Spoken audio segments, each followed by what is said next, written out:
The cake was beautiful. I sat in the back seat holding it. Oh my gosh, I'm so nervous.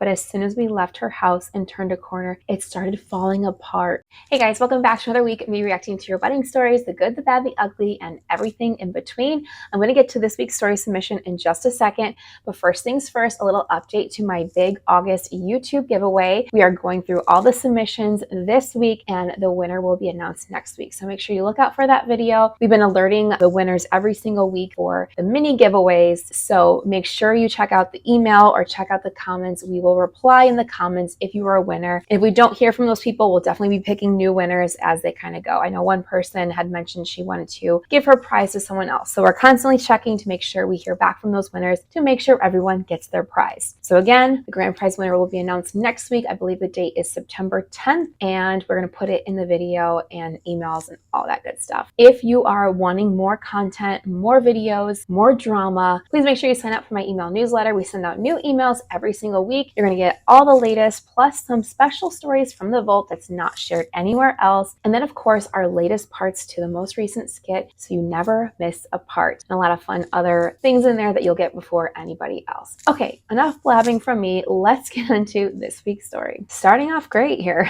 My wedding was a disaster. I was supposed to get married on Saturday at 4 p.m. at the town hall, followed by a non-religious ceremony outside, and then the party afterward. The morning before, we left the house at 9 a.m. to pick up the meat, planning to spend the rest of the day decorating and preparing food. That should have been plenty of time. But when we arrived an hour away from home, we were told the van hadn't arrived yet, and to come back at 4 p.m. That was already a major delay. Since we couldn't get the meat, we decided to pick up the cake because the baker couldn't deliver. The cake was beautiful. I sat in the back seat holding it. Oh my gosh, I'm so nervous. But as soon as we left her house and turned a corner, it started falling apart. I called her in a panic. She came back, took the cake to fix it, and told us to return later that day or the next. Wait, what? Why was the cake falling apart just from carrying it? That's concerning. After hours of waiting, we finally got the meat, but by then we were already running behind. By the time we gathered the rest of the last minute items and got back to the venue, it was 7 p.m., a 6-hour delay. Wait, so this is the day of the wedding? Okay, wait, so this is the morning before. Okay, this is the morning before, not the day of the wedding, but they're trying to get everything lined up and ready. Okay, my brother, a chef, was cooking for 100 people. I had planned to help him after decorating, but I ended up decorating the entire time. Flower displays for 12 tables, all the decorations, so much left unfinished. We worked straight through the night, finally stopping at 7:30 a.m.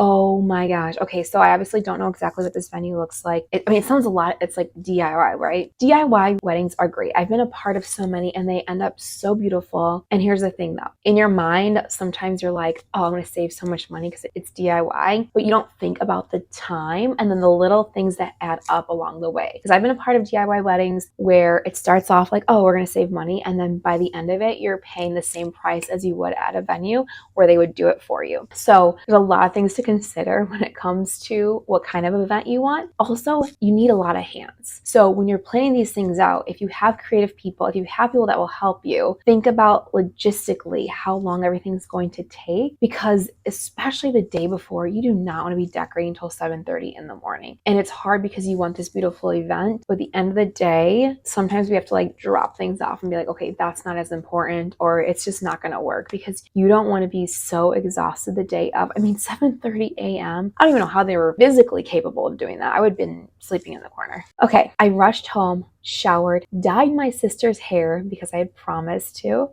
The planner in me is like, what? You're dyeing your hair the day of your sister's wedding? That's just wild to me. Then picked up the cake again. I only had 3 hours left to get myself ready, and on no sleep, might I add. Dress, hair, makeup, plus my son. 3 hours. Oh my gosh, nothing was done. I felt awful. My hair looked terrible and I had no lashes and it was windy outside. That's the thing too. It's like when you're so exhausted, nothing's gonna feel right and nothing's gonna look good. When you're so like just depleted, and it's like, again, you want this day to be great and you want everything to look great, but at what expense? You know, it's like, yes, maybe you saved money, but you have depleted all your energy. So you actually can't enjoy the actual ceremony and reception. because you're so exhausted. The town hall ceremony went smoothly, even though I hated how I looked. I had to change from the dress I originally planned because it didn't look right. For the outdoor ceremony, I wore my white dress. Okay, so it sounds like they had a mini ceremony first and then one where other people were there. I've never heard of them doing two in the same day. Usually if you do a town hall one, you do it like separately, like earlier, and then maybe do something later. So it sounds like they were trying to do a lot in one weekend. So that's, again, this planner side of me is a little stressed about it. For the outdoor ceremony, I wore my white dress, which ended up being the only truly beautiful part of the day. It was a lovely moment with my family and my husband. But after that, more things went wrong. The starters were planned to serve outside had been moved indoors because of the cold September wind. Place cards with names hadn't been set on the tables. The music didn't work. Someone failed to play the playlist I created from start to finish. It was a disaster. So I'm really trying to understand what kind of venue this is, because it sounds like they did all the decorations themselves. I don't know who she had to help her. It sounds like she was doing a lot of this herself. If this venue was in charge of any of this, I'm wondering why they dropped the ball on so many things. If she had asked people, that's where I'm like, okay, these are people that maybe were put up to the task that didn't actually want to do something. You find that too, is like you might go to a wedding and you're like, oh wow, all these families like are hands on deck. They helped the bride and groom, so I can do the same for my family. And sometimes people aren't as willing to help, or they drop, or they forget, or they drop the ball because they're just not interested in helping. Everyone kept telling me it was such a lovely day, but I truly hated it. Honestly, it was probably the worst day of my life.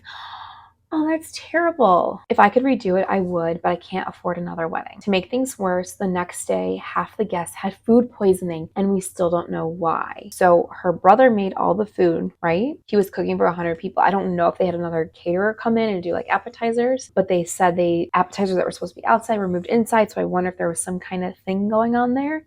Yikes. Okay. And then my father-in-law, he was the real problem. He had rented the venue. Okay, here we go, which gave him a false sense of control. We hear this happening all the time. If they pay for something, they think they have a right to make changes, to move things around, to act like they're the host of the party. He tried to dictate what drinks we served and when. He scolded kids for taking too many photos in the photo booth, even though we had planned for that. Too many photos in the photo booth, isn't that what it's for? At 2 a.m., he literally pulled out of the venue's contract to complain about the noise. Oh my gosh, that's wild. 2 a.m. is a pretty late wedding. He snapped at me for serving Prosecco instead of white wine, even though it was my wedding. He even hid alcohol he had bought in his car. During the meal, he complained again about how many bottles of wine were open. Worst of all, he behaved inappropriately with 2 of the servers we hired and 3 other guests.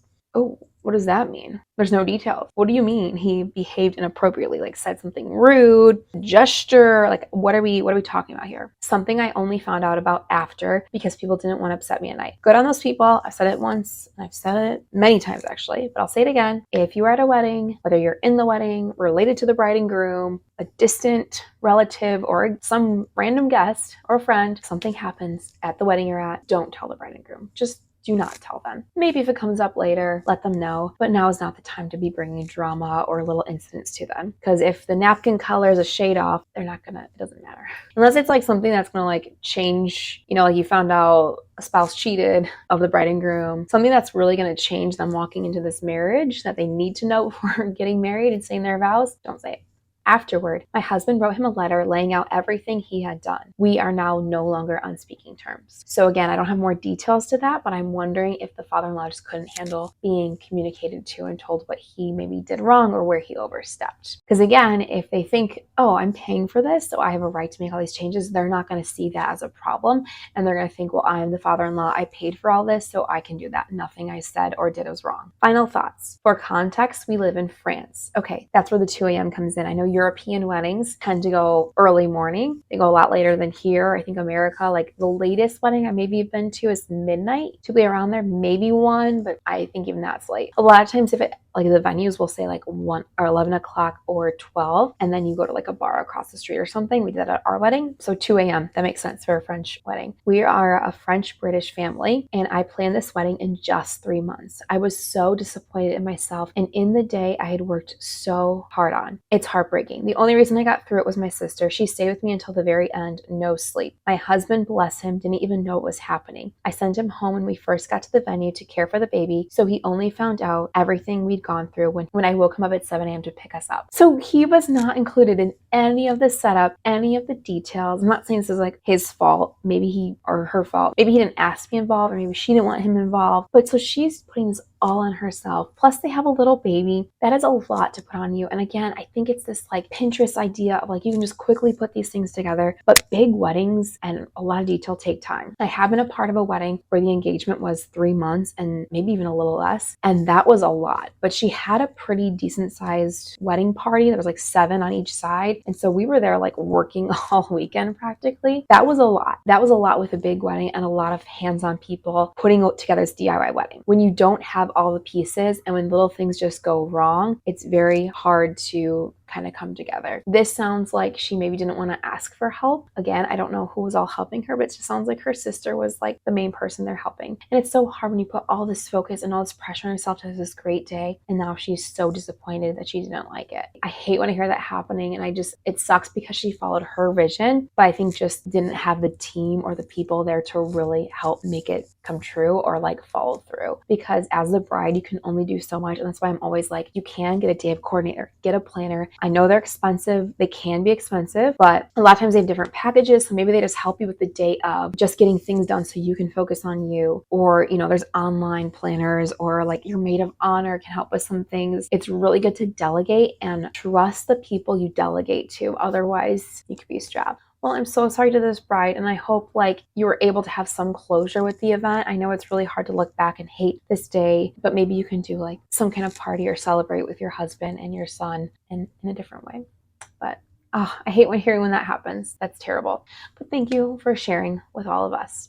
All right, guys, that's all I have for this week. Thanks for hanging out with me. As a reminder, you can now get my brand new book, Here Comes the Drama, as an audiobook. I will be picking the grand prize winner that gets a signed copy and a $75 Amazon gift card next week, and lots of great things coming. I'm currently working on book number 2, and I can't wait to share more sneak peeks with you. Like I said earlier, I do have an email list. I've been sharing some fun little sneak peeks as I've been writing it, give you guys the inside scoop before anybody else. All right, that's all I got. See you next time. Bye.